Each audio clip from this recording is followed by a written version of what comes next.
Ушу талашка келген муногу Кайын заводдон түшкөндө ушул жердин баары ак кайың болуп, өткөн кеткендер эс алып кичине кеткен деген эме болгондо мындай.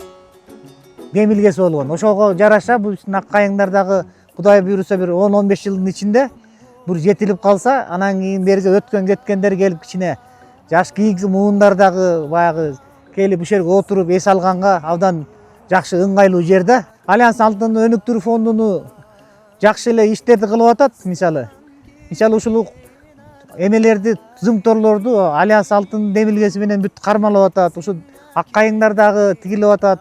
Дагы бир топ иштерди жасап беришип атат. Мыногу эл деле өзү эл тараза дейт, эл деле баягы көрүп турат кандай нерселер жасалып атканын. Биз Альянс алтын фондусуна биз ыраазычылыгыбызды билдиребиз. Бул Альянс алтын демилгеси менен ушинтип ак кайың 10 000 ак кайың келген да. Былтыркы тигилген ак кайыңдар таластын өзүнүн местный ак кайыңдарынан алганбыз. Алардын өзүмүз слабыйраак болуп калды.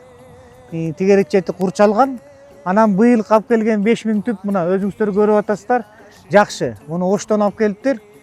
Өсүмдүүлүгү жакшы. Таластан келип дагы текшеришип баарын экологдор көрүп кетишкен. Анан мал сал киргенге тоо болгондон кийин мал сал көп кирет.